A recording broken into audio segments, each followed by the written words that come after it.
pues habíamos visto que el análisis de Fourier lo íbamos a dividir o se divide en dos partes.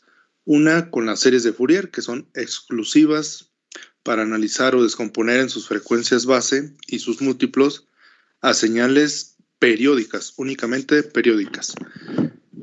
Y la otra parte del análisis que estábamos empezando a ver es que se divide en las frecuencias que pueden ser periódicas y no periódicas, que principalmente pues los utilizamos para las señales no periódicas. Y estamos hablando de la transformada de Fourier. Entonces, que esa transformada, pues ahora sí, ya teníamos que ver todo o teníamos que convertirlo todo al espacio de las frecuencias, donde en las series de Fourier, pues todavía seguimos en el espacio del tiempo, donde de acuerdo al tiempo y a los múltiplos de las frecuencias de mi señal original, pues iba generando una aproximación a la de sumatoria de señales armónicas senoidales y cosenoidales hacia mi función original o mi señal original. En este caso ya no se trata de eso, sí tiene que ver obviamente porque estamos viendo en qué frecuencias está compuesta la señal, pero ya no la vamos a ver en el tiempo, sino la tenemos que ver en el espacio de frecuencia. Según yo, ahí nos quedamos. Déjenme de una vez comparto la pantalla ya para que quede listo también para ahorita que hagamos el ejemplo.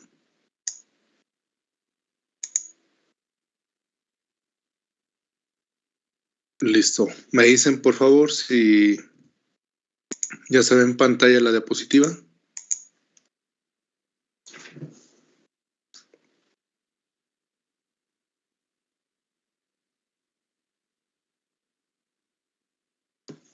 Sí, ya se ve, profe.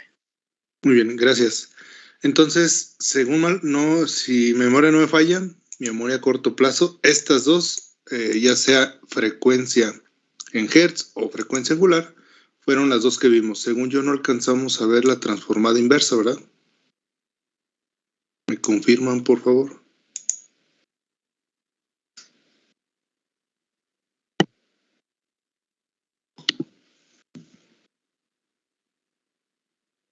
Sí, profe, confirmo.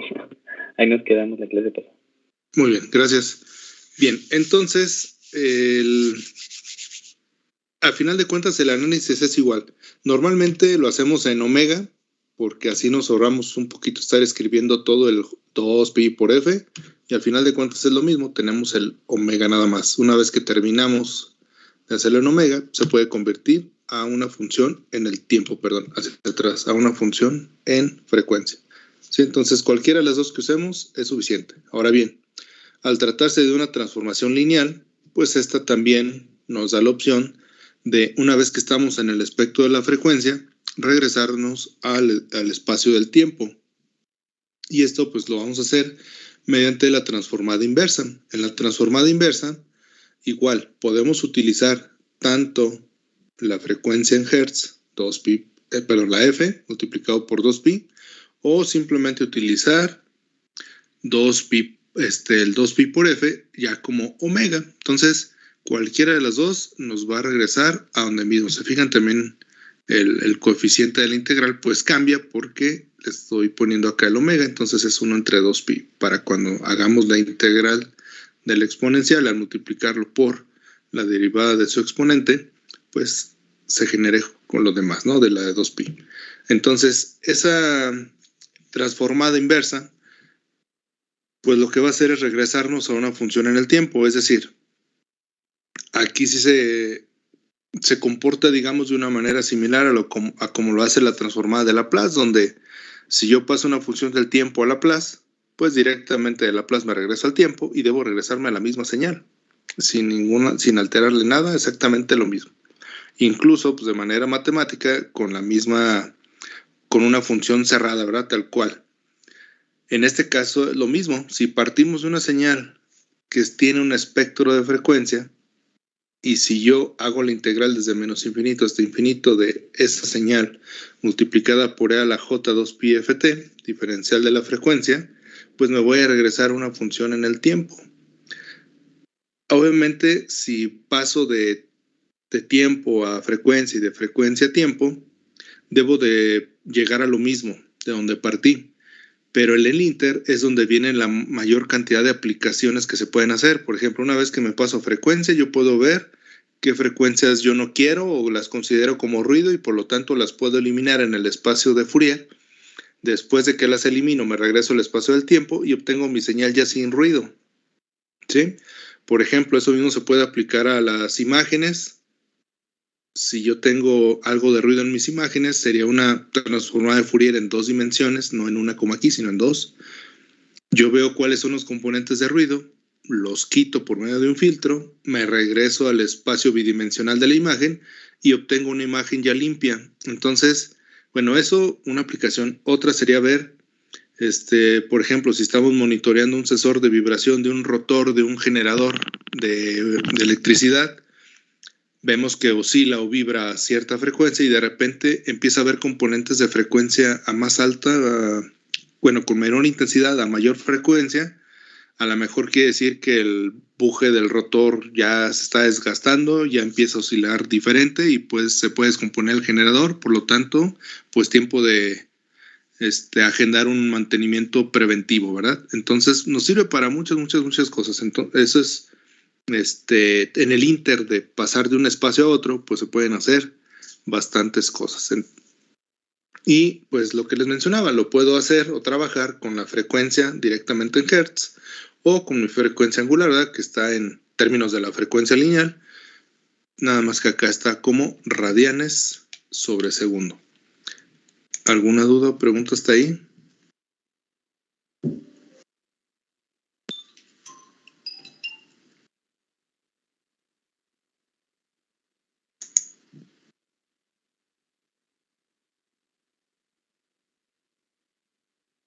Bien, si no, continuamos. Entonces, lo que les acabo de mencionar es como al hacer una transformación lineal, yo puedo pasar del tiempo a un espacio de frecuencia lineal en Hertz o pasar del espacio de frecuencia al tiempo. O bien puedo partir de una señal en el tiempo, pasar a una señal en frecuencia angular, o también puedo empezar de una frecuencia angular, perdón, en el espacio de frecuencia angular y regresarme al espacio del tiempo. Cualquiera de los dos es exactamente lo mismo y solamente es expresarlo de manera distinta, ¿verdad? La frecuencia, pero al final de cuentas estamos hablando de lo mismo. ¿Alguna duda o pregunta hasta ahí?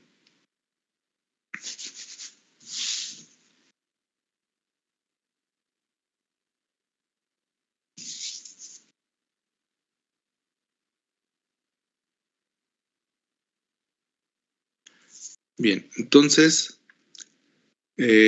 por el tipo de integrales que se resuelven, que tienen la componente e a la j omega t, o en el caso de la transformada, no la inversa, sino la transformada, menos j omega t o menos j2 pi por ft, pues me van a quedar la mayoría de las veces el resultado de mis integrales, pues todo en términos multiplicados por e a la menos j omega t. Entonces, para poderme regresar y ver precisamente las frecuencias bases de los armónicos, que pues es lo que tiene que ver también con las series de Fourier, que es eso a descomponer una señal en armónicos, se utilizan las identidades de Euler. Esas identidades de Euler pues son para pasar o trabajar de manera algebraica con el resultado de mi integral de la transformada de Fourier y pasarlo precisamente al espacio de nuestras señales cosenoidales o señales senoidales para tener los factores. Entonces, estas identidades pues son de mucha ayuda, ¿verdad? Cualquier cosa que veamos en términos de e a la j teta, la j pi, etcétera, podemos pasarla a nuestros armónicos, ya sea senoidales o cosenoidales. Y pues tenemos que echar más talacha algebraica al momento de hacer la solución. ¿Alguna duda o pregunta hasta ahí? Ahí repetí esta del coseno, Ya se me fue así la diapositiva. ¿Dudas, preguntas? No probé ninguna. Muy bien. Entonces, este tipo de análisis no es común que se haga así, haciendo las integrales y todo este rollo. Desde el punto de vista matemático, pues sí, ¿verdad? Se requiere ese formalismo, pero si nos vamos desde el punto de vista de aplicación, pues imagínense que me llegue una señal de audio que fue grabada en la calle con un montón de ruido y quieren que quite el ruido y que me quede con la pura voz del locutor, por ejemplo, pues ni de chiste va a tener forma esa señal, o sea, no es periódica, se ve, o sea, si la observáramos, pues se ve muy variante el tipo de señal que es. Entonces, imagínense estar integrando todo eso, no resulta práctico. Entonces, normalmente, pues para ver la aplicación nos vamos a la transformada rápida de Fourier, que es el algoritmo que yo les mencionaba, donde pues hace o determina un intervalo de valores que no vaya de menos infinito a infinito, con el cual evalúa de manera numérica pues las integrales de la transformada de Fourier, es decir, pues no necesariamente tengo que ir de menos infinito a infinito, además de que pues ya serían datos discretos normalmente, y en lugar de una integral tendría una sumatoria de x de kt por e a la j omega por pi por kt, ¿verdad? Entonces, no vamos a andar haciéndole la integral o sacando la integral al pedazo de audio o al pedazo de video o a la imagen o a la señal proveniente de algún sensor, sino que pues ya se trabaja de manera computacional. En este caso, nosotros vamos a hacer un ejercicio sencillo a manera de ver el resultado que me da y cómo voy a interpretar esos resultados, porque una cosa es que tenga la herramienta y otra cosa es que comprenda el resultado que me arroja la herramienta. Entonces, para poder entender qué datos me está arrojando el algoritmo, la transformada rápida de Fourier, pues vamos a ver con qué tipo de señales va a estar trabajando, o sea, qué está evaluando, qué está haciendo ese algoritmo. Entonces, vamos a hacer este ejercicio y después de este ejercicio vamos a pasar a hacer cómo se aplicaría el algoritmo de la transformada rápida de Fourier ahí en el MATLAB. Entonces, ahorita este ejercicio creo que no viene incluido en las diapositivas que les di, ya lo incluí después, nomás viene ejemplo, pero no trae el enunciado. Por favor, anótenlo para empezarlo a resolver. Y mientras hacen eso, también vayan abriendo su MATLAB para poderlo generar ahorita el código. Bueno, sí, y si no acabamos ahorita, pues continuamos la siguiente. Mientras hacen eso, yo también lo voy anotando. Y pues ahorita, quizá tenga que cortar la sesión un poquito antes, a las 2 y cachito, porque tengo una reunión con algunos maestros de la ESCOM, de la Escuela Superior de Cómputo. Estoy en un equipo de trabajo para la revisión y rediseño de unidades de aprendizaje del área de sistemas, que precisamente tiene que ver con procesamiento digital de señales también. Y entonces nos tenemos que reunir a la de ya, porque otra vez nos hicieron algunas observaciones, la Dirección de Educación Superior, y pues las tenemos que resolver a la de ya. Tenemos hasta creo que nos dieron de tiempo como a las 3, 4 de la tarde para subsanar lo que tenemos. Ya no es mucho, pero de todos nos tenemos que reunir. Entonces, de hecho la reunión ya empezó, yo me voy a incorporar un poquito después. Entonces, hasta donde lleguemos y después lo continuamos la siguiente sesión. Sí, es muy sencillo, no lo puse así precisamente no para saber si sabemos integrar o no, sino para entender qué resultados o cómo me va a dar el resultado la señal. Ustedes me dicen cuando ya lo tengan, por favor, para cambiar la vista a la cámara y hacer el desarrollo. Listo, profe. Ok, entonces déjenme, voy a dejar voy a dejar a que no esté en pantalla completa la diapositiva. Voy a apagar mi cámara de la plataforma y voy a abrir la otra para mostrarles la vista del desarrollo.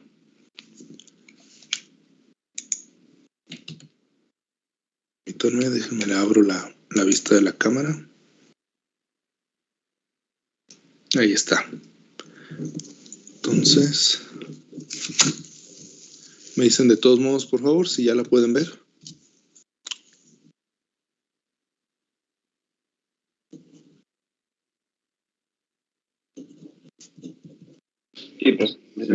Sí, se ve. Muy bien, gracias. Entonces vamos a ver el ejemplo. Y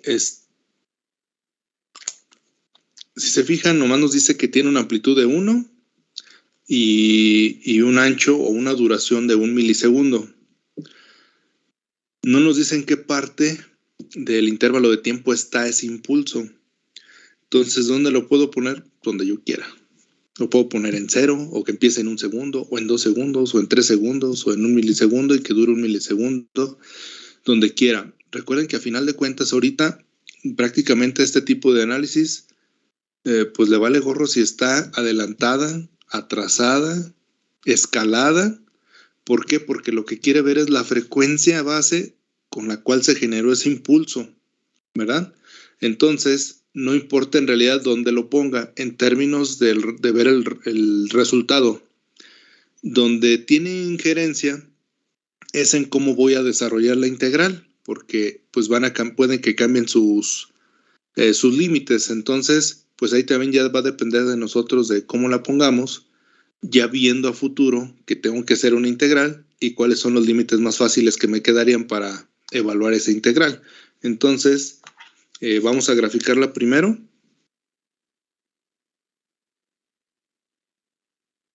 Voy a tener el tiempo. Le vamos a llamar x de t a la señal. Aquí vale 1. Y pues nada más me dice que tiene una amplitud de 1 y una duración de 1 milisegundo. Yo la voy a poner que empieza aquí en 0. Entonces, voy a poner aquí. Antes de eso, no vale 0 la señal. En 0 vale 1 y se mantiene hasta llegar a 1 milisegundo. Entonces, 1 milisegundo. Después de ese milisegundo, vuelve a valer 0. Nada más es un pulsito ahí. ¿Sale? Ese pulso es donde yo les decía, lo pude haber puesto del lado izquierdo en la parte negativa, lo pude haber puesto aquí a la mitad entre lo negativo y lo positivo, lo pude haber puesto acá donde desplazado en el tiempo. No importa, nada más el chiste es que tenga la característica esa. Yo lo puse aquí pues por conveniencia, nada más voy a analizar desde 0 hasta 1 milisegundo y pues es muy fácil analizar el 0 ya en la evaluación de la integral. ¿Alguna duda o pregunta hasta ahí?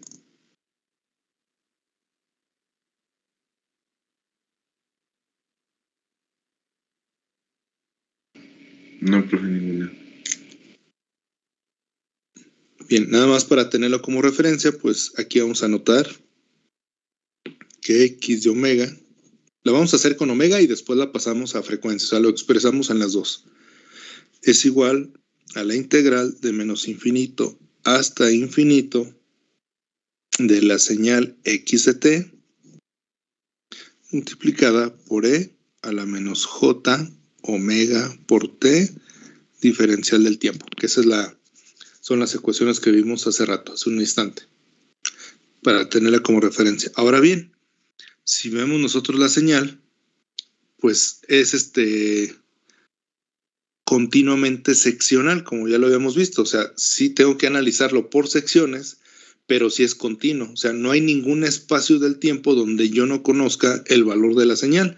Por lo tanto, de ser una integral, pues vamos a tener que hacer 3 desde menos infinito hasta más infinito, pasando por este pulso, el tiempo que dura el pulso. Entonces, vamos a tener que hacer esas 3 integrales. Vamos a ponerlas. Entonces, mi x de omega va a ser igual a la integral de menos infinito hasta 0 de lo que vale la señal x de t. ¿Cuánto vale la señal de x de t en este intervalo de tiempo?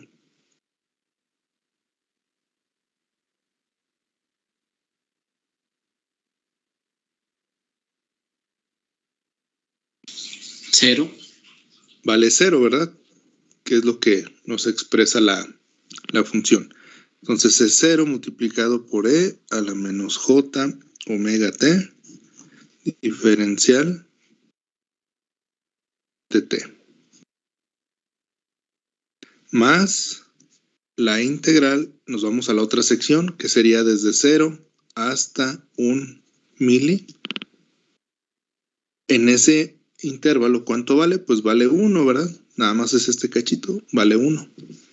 Por E a la menos J omega por T diferencial de T. Más la otra parte desde 1 milisegundo. La integral desde 1 milisegundo hasta el infinito. ¿Cuánto vale desde 1 milisegundo en adelante? Pues vale 0. 0 por E a la menos J omega T diferencial de T.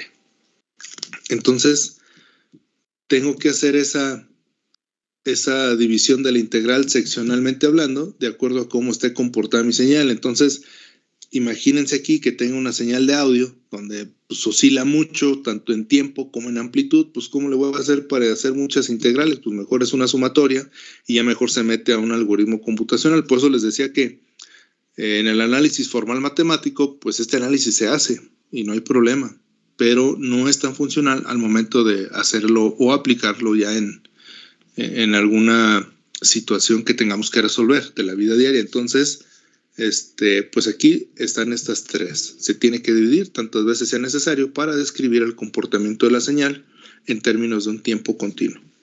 ¿Alguna duda o pregunta está ahí?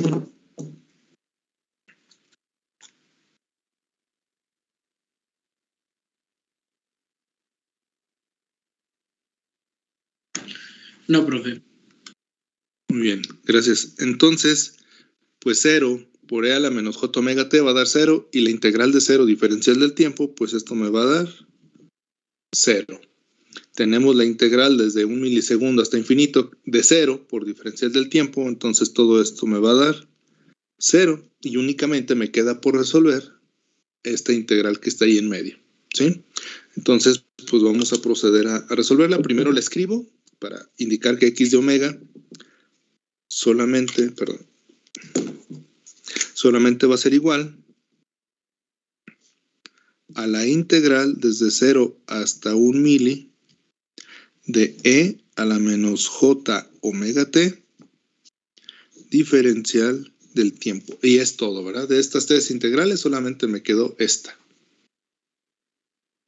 Ahora bien, resolviendo esa integral, pues me va a quedar que esto es igual a menos 1 sobre J omega por la exponencial, por E a la menos J omega T, evaluada desde 0 hasta 1 milisegundo. Y pues lo que nos resta es evaluarla. Entonces esto va a ser igual a menos 1 sobre J omega por E a la menos J omega por 1 mili menos E a la menos J omega multiplicada por 0.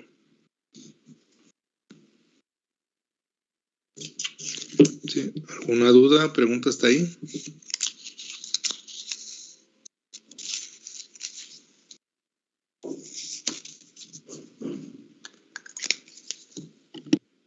No, profe, todo bien.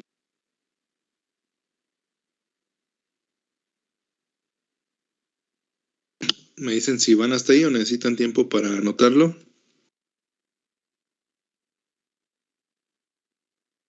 De mi parte ya, profe.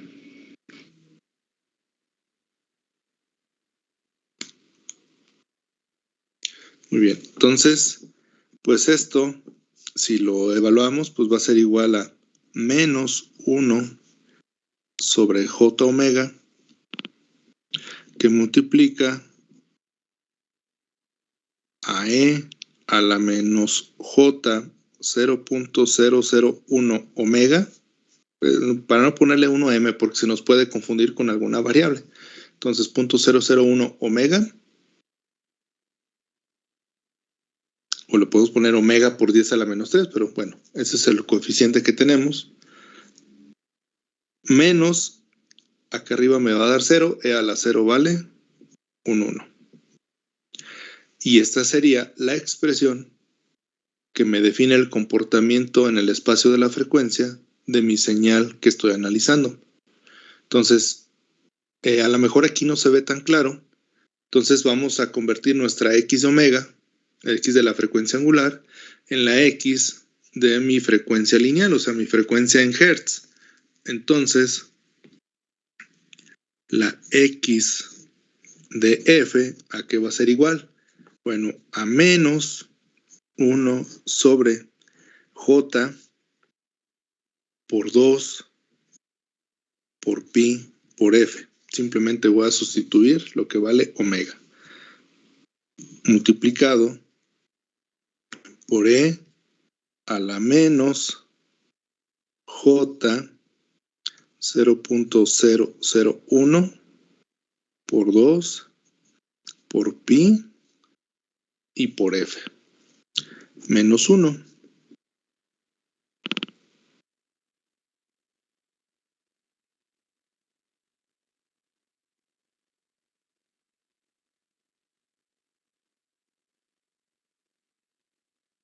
¿Sale? Nada más voy a acomodar esto para que no se vea tan largo. 1 entre J 2 pi F por E a la menos J 0.002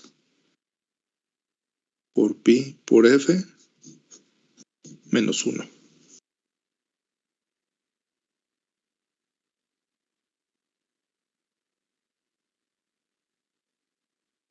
¿Alguna duda o pregunta hasta ahí?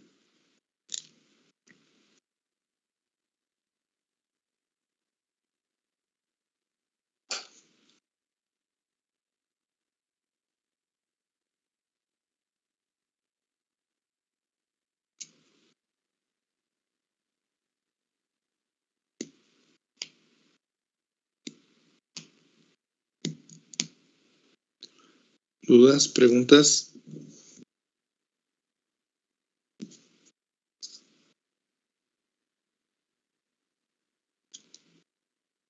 Bien, entonces, bueno, normalmente en cualquier aspecto de la matemática, pues se trata de no tener radicales en el denominador, o sea, raíces, ¿verdad? O potencias diferentes a 1. Más bien fracciones, ¿verdad? Que sean en el denominador. Entonces, aquí tendríamos como raíz de menos 1, que es el valor del número imaginario. Entonces, para eliminar ese número imaginario, pues tengo que multiplicar esta expresión por J sobre J, es decir, multiplicar y dividir por J. ¿Para qué? Para que este se haga J cuadrada. Entonces, raíz de menos 1 al cuadrado, pues va a dar menos 1. Por este 1 me va a dar positivo. Y acá arriba, pues me va a quedar una J. Entonces, esto es igual a J sobre 2 por pi por F. Nada más. El negativo se elimina. Bueno, no se elimina, se hace positivo con el negativo de J cuadrada y me queda una J arriba en lugar de un 1. ¿Sale? Entonces esto que multiplica a E a la menos J 0.002 por pi por F menos 1. Y ahora es cuando esta parte, se fijan, o sea, para estar haciendo evaluaciones sobre números complejos del exponencial, pues se complica. Y para eso es que necesitamos los de Euler, las identidades de Euler. Aquí tengo, por ejemplo, esta, que me indica que E a la más menos, o sea, puede ser positivo o negativo, J K pi. Se fijan, tengo J y tengo K pi, o sea, una constante multiplicada por pi. Eso es igual al coseno de K pi. Entonces, ¿cuánto vale acá? Pues lo que tenga que valer. Es una constante que multiplica la J y al pi. ¿Eso en qué se parece para nosotros? Tengo una J que multiplica a 0.002 por F y también tiene una pi. Entonces, podríamos decir que podemos utilizar esa identidad. Si utilizamos esa identidad, esto es igual a J sobre 2 por pi por F, que multiplica al coseno ¿de quién? De solamente la constante por pi. ¿sí? Entonces sería coseno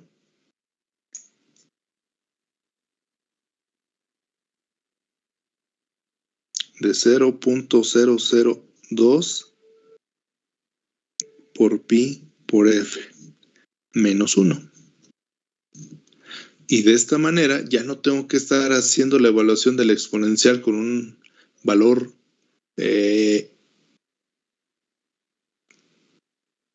parte del imaginaria del número complejo y solamente me evalúo con un armónico que es el coseno en términos de la frecuencia en hertz. ¿Sale? Entonces, aquí ahorita no, digamos que mi objetivo no es que vean el tipo de señal, sino que ¿qué hago con esto? O sea, esta señal me dice que está en términos de la frecuencia, entonces, ¿qué debo hacer para saber qué componente de frecuencia tiene mi señal que estoy evaluando? Bueno, tendría que hacer lo siguiente. A ver, cuando f vale 1, ¿cuánto vale mi x de f? Pues sería j entre 2pi por coseno de 0.002pi menos 1. Vale tanto y se fijan va a quedar en términos de j. ¿Sí? Ahora f vale 2. Entonces es j sobre 4pi por el coseno de 0.004 por pi menos 1. Pero sigue teniendo términos en j, o sea, sigue viendo parte imaginaria. Hay algunas otras funciones que al integrarlas van a quedar con parte real y parte imaginaria. O sea, es decir, el resultado de la evaluación de la frecuencia, sea angular o en hertz, nos va a dar un número complejo, ¿sale? Entonces, y un número complejo tiene dos partes, obviamente la parte real y la parte imaginaria. Bueno, la parte real de la evaluación de cada uno de las frecuencias que le voy introduciendo, que dicho sea de paso, precisamente es importante por eso el algoritmo de la transformada rápida de Fourier, porque yo puedo decir, ¿sabes qué? Analiza los primeros 100 valores de f desde 0 igual a 1, desde f igual a 1 hasta 100. Pero si mi componente de frecuencia no queda en esos 100, pues va a parecer como que no tiene nada de armónicos esa señal. Entonces, ¿cómo hacerle o cómo saber que esa f debe de llegar, no sé, hasta 1 kilohertz, 1 megahertz, 1 gigahertz, 2.4 gigahertz, 5 gigahertz, los que sean? O sea, ¿cómo saber hasta dónde paro de evaluar esto? Para eso está el algoritmo de la transformada rápida. Ese es el que me va a ayudar a hacer todo esto, pero de forma computacional, y pues ya me va a entregar también la evaluación de mi señal, de mi función que obtenga. Entonces, una vez que se hace esa evaluación, si yo solamente tomo la parte real de esta evaluación, lo que voy a estar generando es una gráfica, un vector de datos que me van a representar la señal. Le pongo aquí que la parte real en términos de la frecuencia, y acá me van a dar la amplitud. ¿Cuál amplitud? Pues la amplitud de mi señal cuando f valga 1, 2, obviamente todo esto está en hertz, ¿verdad? 3, etcétera. Entonces lo que voy a ver es qué amplitud tiene esa señal de donde partí en cada una de las frecuencias que evalúe. Y los componentes que sí correspondan a la frecuencia con la que se formó mi señal, pues me van a dar una amplitud. No sé, por ejemplo, de repente aquí me va a dar esto. Pues quiere decir que cierta señal tiene un componente de frecuencia en 3 Hz. Entonces eso es lo que quiere decir. Y ahí es donde nos damos cuenta de que si empiezan a aparecer más componentes, pues quizás se trate de ruido y hay que eliminarlos. O quizás se trate de señales de alerta de que ya algo tiene un desgaste y hay que hacer un mantenimiento. O quizás sean señales de alerta de que la Tierra se movió, aunque no fue de gran magnitud, pero se está moviendo, o sea, a lo mejor se aproxima un sismo, etcétera, etcétera, etcétera. Entonces, ese es el tipo de señales o de funciones que vamos a poder graficar con la parte real. Y la parte imaginaria de ese número complejo que me va a dar el resultado de evaluar la frecuencia, se dice que me entrega la fase de mi señal, ¿sí? Normalmente, casi siempre esto es lo primero que analizamos. También se puede tener o graficar la fase sin ningún problema, Pero pues esto es lo que más se utiliza, la parte de la magnitud o la amplitud contra la frecuencia, que es únicamente la parte real. Ya cuando vayamos ahorita al MATLAB, pues vemos qué otras características tiene, ya cuando le demos forma a un script donde veamos el ejemplo de cómo es que se da esto.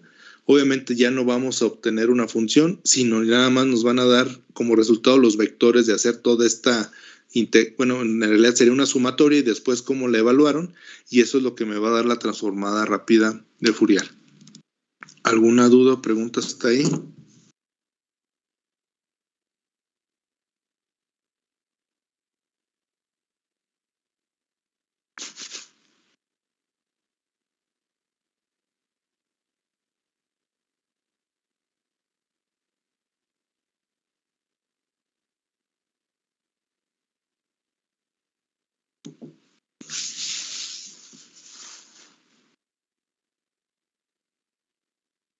Al parecer no, profe, todo bien. Ok, entonces, por eso les decía, ahorita no me interesaba tanto el hecho de llegar a la ecuación, porque pues de nada nos sirve ahorita estar evaluando desde la frecuencia igual a 1, 2, 3, 4. Al ver esto, aunque no es propiamente un periodo, si nada más dura un milisegundo, pues seguramente el componente de frecuencia estaría en 1 kilohertz. Entonces, imagínense estar evaluando todo esto hasta llegar al 1000, pues aquí nos van a encontrar.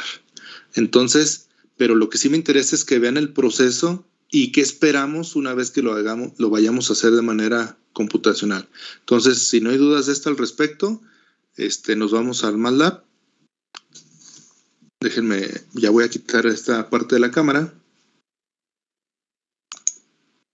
También las diapositivas y nos vamos al MATLAB.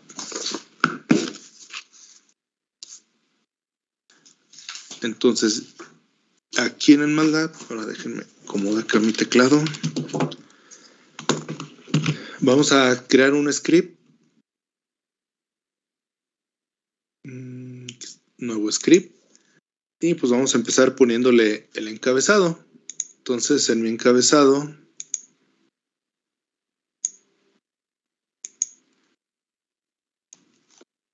voy a poner que estamos haciendo con o trabajando la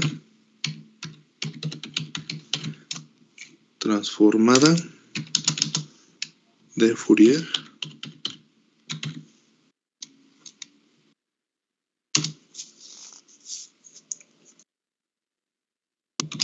lo que vamos a hacer es generar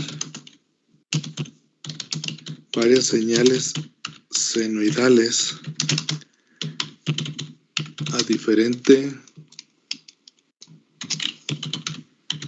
frecuencia y amplitud o magnitud, como quieran.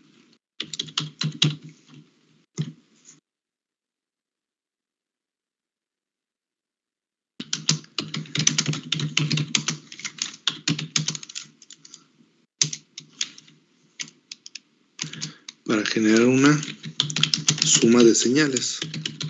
Pongo varias para, dependiendo de cómo vayamos de tiempo, podemos hacerlo con una, con dos, con tres, con más, ¿verdad? Para ir viendo cuál es el resultado que vayamos obteniendo. Entonces a esto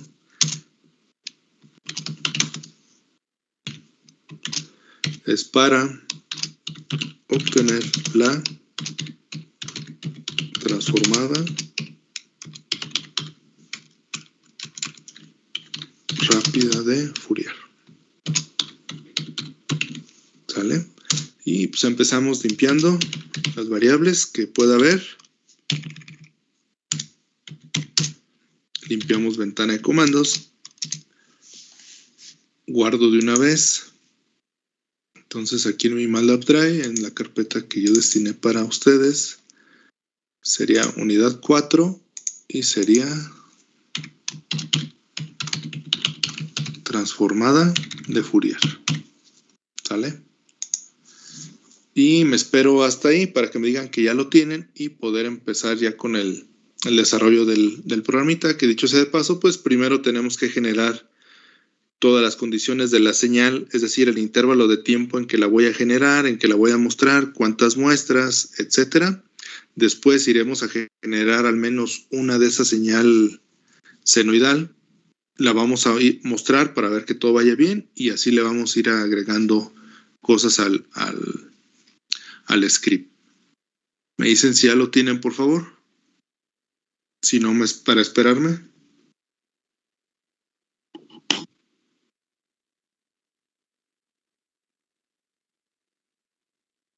Listo, profe. Bien, entonces, pues lo primero que voy a hacer es, pues, trabajar con mi tiempo. Igual, voy a ir haciéndolo lo más explícito que se pueda para que si tenemos que modificarlo, pues solamente modifiquemos algún parámetro de estos que voy a poner para no tener que andar haciendo modificaciones en el resto del script. Entonces, pues le voy a hacer igual que la vez pasada, bueno, casi igual, le voy a agregar más cosas. Voy a poner un T0 igual a 0, lo vamos a analizar desde tiempo igual, vamos a generar la frecuencia desde el tiempo igual a 0. Entonces, pues este sería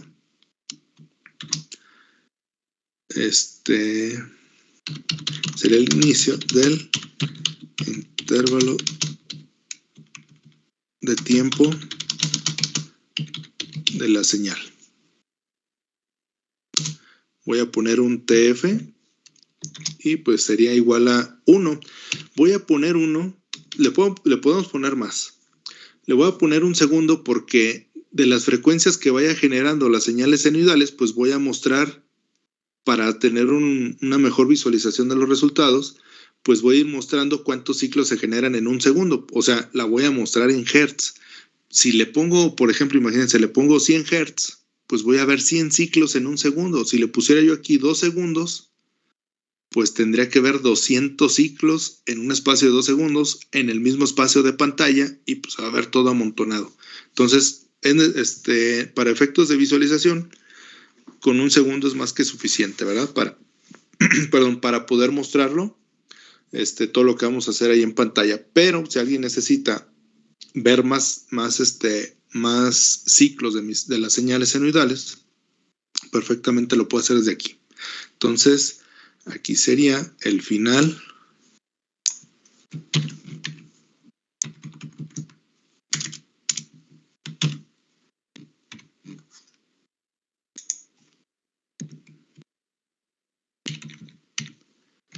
sería el final del intervalo de tiempo de la señal. ¿Sale?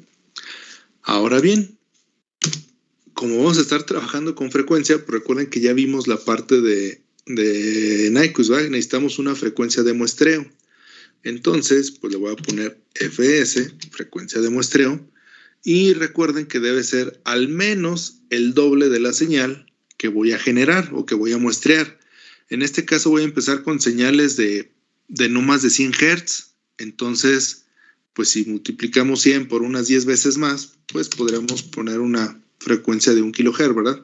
Igual, si vemos que nos hacen falta muestras, que ya las señales que estamos construyendo se ven así muy cuadradas, o que ya les faltan muestras, pues lo aumentamos aquí sin ningún problema. ¿Sí? Ya desde aquí movemos todo y ya todo lo demás se hace en automático. Por eso es que estoy tardando un poquito más aquí en la parte del intervalo de tiempo, porque de nada me costaría decirles, el intervalo que vamos a manejar es pero pues quiero que quede todo a lo que hemos estado revisando. Entonces mi frecuencia de muestreo es 1000, o sea 1 kHz, y pues aquí le pongo que es la frecuencia de muestreo. Y ya saben, en base a la frecuencia de muestreo, pues puedo calcular el periodo de muestreo, que es el inverso de la frecuencia de muestreo. Entonces, aquí lo que estoy haciendo es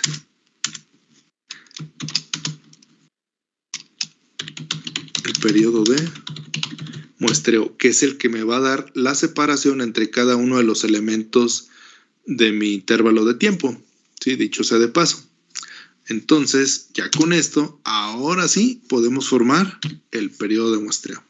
El periodo de muestreo va a ser igual a un valor que va a empezar en el tiempo inicial, separado por un periodo de muestreo, hasta llegar al tiempo final. ¿Se fijan? Ya aquí ya fue más fácil. Entonces, si yo necesito moverme de tiempo, muevo T0, T1. Si necesito más muestras, muevo FS y ya todo lo demás esto e incluyendo todo lo demás que vamos a hacer, ya no necesitaría mover el algoritmo para nada, o el script, ¿verdad? O las sentencias. Entonces, por eso es que aquí me fui un poquito de más a detalle, pero con este objetivo de, pues que ya todo quede, cambie algunos cuantos parámetros y me olvido de todo lo demás, ya que se haga en automático. Entonces, este sí es el intervalo de tiempo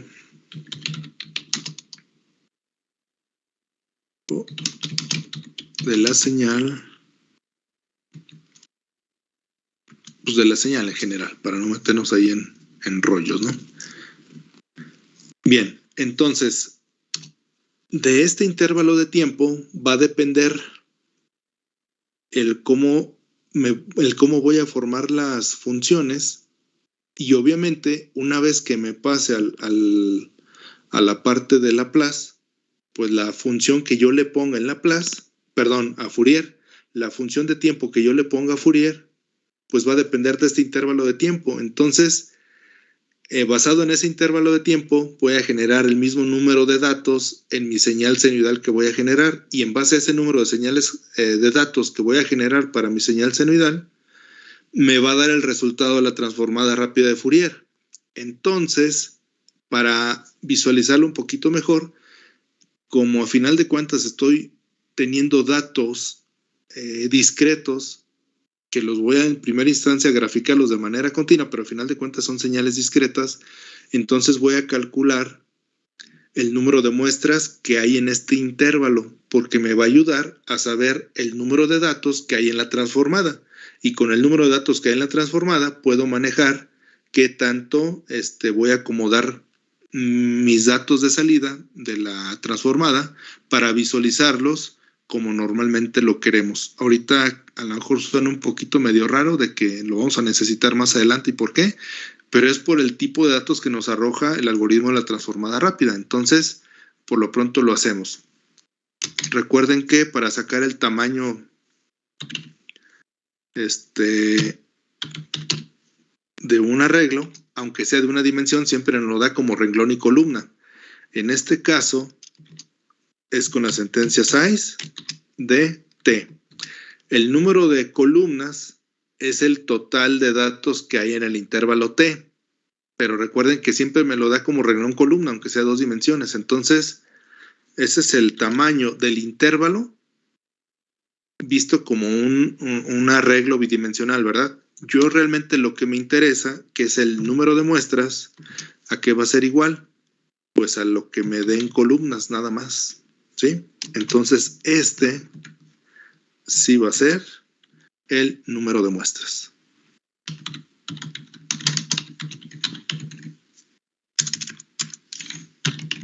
¿Sí se entendió esa parte? Ya lo hemos visto, pero de todos modos lo expliqué de nuevo, lo del tamaño. ¿Alguna duda o pregunta hasta ahí?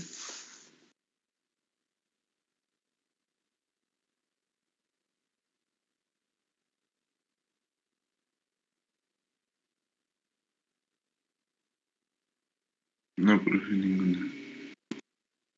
Ok, entonces ya con este intervalo de tiempo ya puedo generar tanto mis señales senoidales o cosenoidales o la que yo quiera, y también puedo generar, obviamente a través de esa señal, pues la transformada rápida. Entonces voy a generar una primer señal senoidal para verificar que todo esté correcto, que los tamaños de arreglo sean los mismos y que todo esté en orden y que sí pueda graficar mi señal. Entonces, aquí voy a poner que es la señal senoidal 1. Vamos a hacer varias, empezamos con la 1. Entonces, le voy a poner una amplitud, que también le voy a poner como una variable para irla modificando como amplitud y ya después se haga todo en automático. Le voy a poner una amplitud de 1. Ya después que veamos que funciona, lo podemos cambiar sin ningún problema. Entonces, aquí sería la amplitud de la señal 1. Luego viene la frecuencia. La voy a poner en hertz. Ahorita la convierto en omega para el momento de que ponga mi señal o la calcule, pues simplemente le pongo la omega, ¿verdad? Recordando que las señales senoidales son el seno de omega t. Entonces, para irme en ese orden, primero defino la frecuencia, calculo la frecuencia angular y esa es la que pongo como argumento de mi señal senoidal. Entonces sería F1 es igual a, voy a poner un valor pequeño, después lo modificamos, igual a 2. Entonces esta es la frecuencia de la señal número 2. Perdón, de la señal 1. Era el segundo renglón o parámetro, ¿verdad? No el número de frecuencia, no el número de señal. Y ahora sí, con esa frecuencia, que bueno, aquí nada más por si cabe alguna duda, pues es la frecuencia en Hertz de la señal 1. Y acá tendría el omega 1 o W1, que sería igual a 2 por pi por F1. Aquí sí nada más pongan mucha atención a lo mejor no en estas, pero donde utilicemos los vectores, que sí lleven el punto y coma, porque ahora sí son un chorro de datos y va a empezar a ponerlos en la ventana de comandos si no le ponemos punto y coma. Entonces, omega, eso es lo que vale. Y ahora sí, ya con estos parámetros, simplemente decimos que la señal 1, le voy a poner S1, señal 1, va a ser igual a la amplitud A1 por el seno de omega t, que sería omega 1 por t. Y otra vez viene la pregunta, ¿la t con punto o sin punto?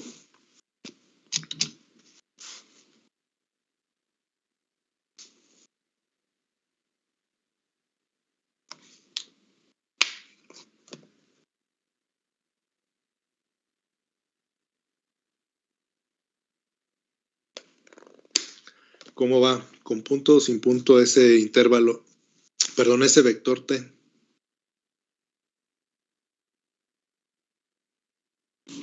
Sin punto. Sin punto, ¿verdad? Ya más seguros. Recuerden que lo vimos tanto en la unidad temática 1 y hace poquito con las series de Fourier. Si está dentro de una función ya definida en MATLAB, no lleva punto. Si a todo eso, por ejemplo, le quiero sumar el vector de tiempo, sí le tendría que poner más t punto para que hiciera término a término la operación de todo. Entonces, no lleva. Entonces, seno de omega 1 por t. ¿Sí? Entonces, hasta ahí generamos la primera señal. Para verificar que todo esté bien, pues vamos a mostrarla, vamos a graficarla. Entonces, le voy a poner aquí el apartado de mostrar resultados.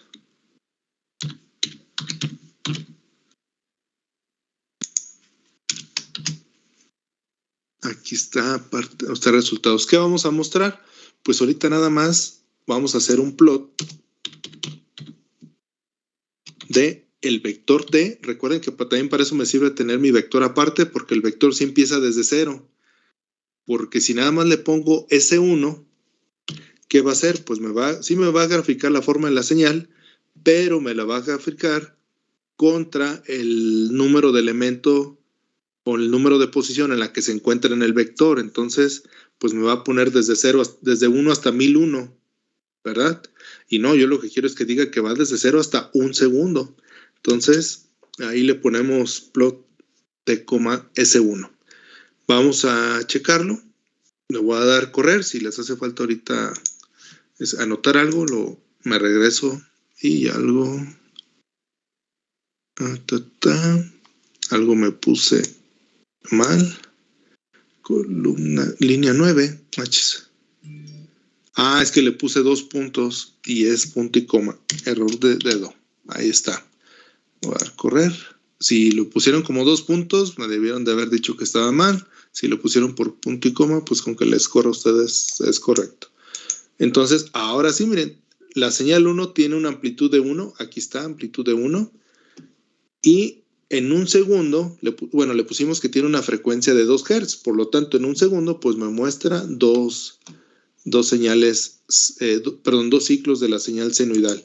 Si yo le pongo que quiero una amplitud de, no sé, de 3 y la frecuencia que sea de 5 y lo vuelvo a correr, entonces en un segundo voy a tener 1, 2, 3, 4, 5 ciclos, ¿sí? Y con una amplitud de 3. Recuerden que esa amplitud es de pico a pico, pues tiene 6. ¿Sale? Entonces ya con esto tenemos la primera señal. Le voy a regresar a lo que teníamos, que era una amplitud de 1 y una frecuencia de 2. Ya cuando vayamos poniéndole más, le vamos cambiando los parámetros para ir viendo resultados diferentes. ¿Alguna duda o pregunta hasta ahí? Me confirman, por favor, si ya lo tienen, que les corra hasta ahí.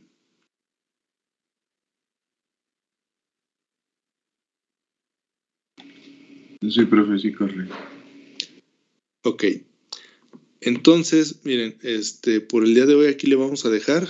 Me tengo que conectar a la otra reunión, pero en la siguiente sesión lo terminamos para que quede, no estar a la carrera aquí con obtener los resultados y explicarlo, porque sí es bastante, pero y muy importante. Entonces, para no tenerlo, miren, ahí les voy a poner ahí cómo se me empalman las reuniones. De hecho, les dije, no, yo no me conecto desde ahí, si no, pues no les voy a dar nada de clase.